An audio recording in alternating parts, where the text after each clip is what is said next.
কি রান্না করলাম সেটাই আপনাদের সাথে শেয়ার করবো। আজকে বেশি কিছু রান্না করি নাই, আলুর ভর্তা, আজকে ডাল। ডেলি মাছ মাংস খেতে খেতে আর মজা লাগে না, তো এই যে সুন্দর করে ডাল রান্না করছি। এই যে কেটে রাখছি পেঁয়াজ, এই যে আলু, আর এই যে শুকনো মরিচ, তাই দিয়ে আলু ভর্তাও করবো।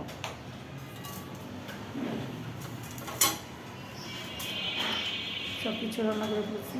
আমাদের মরিচ একটু জল হয়ে যেতে পারে, বেশি ধনিয়া পাতা দিয়ে, বেশি সরিষার তেল দিয়ে সুন্দর করে ভর্তাটা বানানো।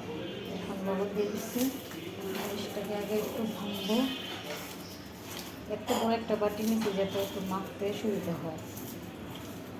মাখতে গেলে একটু আরাম না পেলে ভর্তা তো মজা হবে না, তার জন্য একটু বড় বাটি নিচ্ছি। তারপরে যে পিস কেটে রাখছি দেশি পেঁয়াজ দিয়ে, একটু ভর্তার মধ্যে একটু পেঁয়াজ বেশি লাগে, কসলাই দিচ্ছি, ধনিয়া পাতা দিব ফাটি দিয়ে, তারপরে যে আলুগুলো চটকে ফেলতেছি। তারপর দেখতে থাকেন ভিডিও প্লিজকে।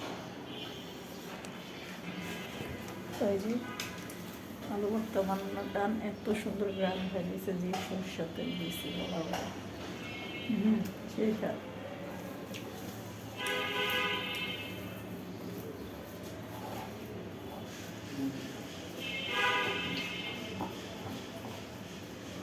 অনেক মজা হয়েছে ভর্তাটা। ভর্তা বানানোর ডাল, আলু ভর্তা দিয়ে ভাত খাবো, সেই মজাতে করলে মজা এটা।